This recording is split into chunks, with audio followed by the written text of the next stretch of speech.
Hello, everyone. Welcome to our very first episode of The Power of Small Habits for Lasting Weight Loss. I'm your host, Klaziana Wertz, and I'm so excited to embark on this journey with all of you.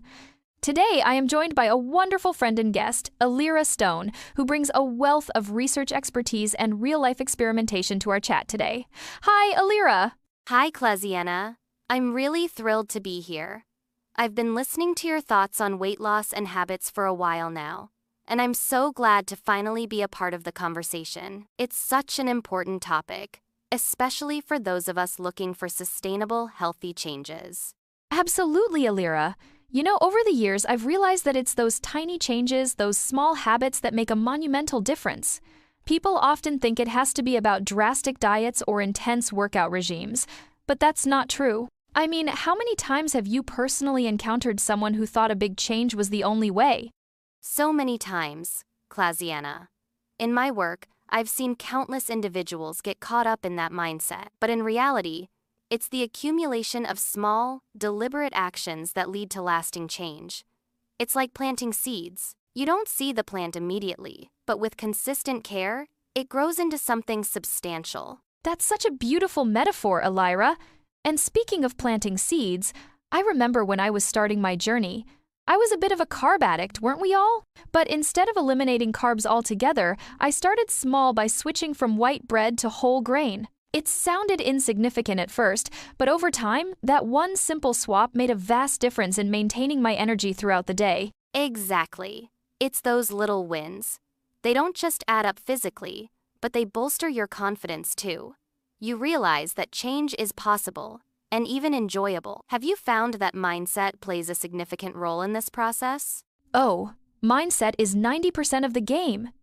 Seriously, when people approach weight loss with a focus on restriction and punishment, it becomes a punishment. But when you view it through the lens of self-care and progress, everything shifts. For instance, rather than saying, "I can't have chocolate," think about how good it feels to make choices that nurture you. That's a great point, Klaziana. This connects well with a lot of research around positive reinforcement and habit formation. When we reward ourselves for small steps, even with something as simple as a verbal pat on the back or a non-food-related treat, it strengthens those neural pathways. It creates a positive association with the habit. Absolutely, and that adds up to intrinsic motivation rather than relying solely on extrinsic factors like external validation. I remember a client who celebrated her weekly walking routine with a new book each month she stayed consistent. For her, reading was a joy, and it kept her motivated on those rare days she felt less inclined to get moving. That's such a smart strategy. It's funny because in experimenting with new routines myself, I found that pairing a new habit with something I already enjoy made all the difference. For example, listening to my favorite podcast while doing meal prep helped me look forward to the process more. I love that. It's all about stacking those habits, right? Like, if you're already spending time doing one thing you love, why not attach a new positive habit to it? It makes it feel like less of an effort, allowing it to integrate seamlessly into your existing routine rather than feeling like an additional burden. And isn't it funny how the things that feel the simplest often end up being the most effective? A friend of mine decided to start standing for part of her workday with a standing desk. Just that simple switch broke her sedentary pattern, and over the months, she noticed a remarkable difference in both her energy levels and posture. Such a small adjustment, right? Yet it proves enormous. Quick question, Alira. Have you ever encountered people who are skeptical about this whole small changing habits approach? Like, what's the number one disbelief you hear? Oh, definitely. The classic, "that's too easy, it can't possibly work" argument. It's funny how we're conditioned to think harder automatically means better. But when I explain it through analogies, like the compound effect, where small, consistent actions compound over time to create significant impact, they start to grasp it. Oh, the compound effect is such a game changer. It's like interest in a savings account. Adding a little bit over time can result in substantial growth.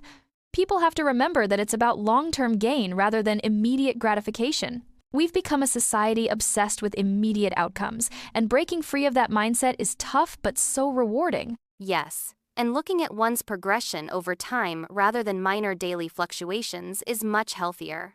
Checking scales daily can be demotivating as our bodies naturally fluctuate. Instead, celebrating those non-scale victories is key, like improved stamina or that your clothes fit better. That's such a crucial point about body fluctuations. Focusing on non-scale victories moves the goalposts closer to health rather than just numbers. I recall when throwing away my scale seemed liberating, like I was finally doing this for me, not some digital number. What other victories, Elira, do you reckon should be celebrated more openly?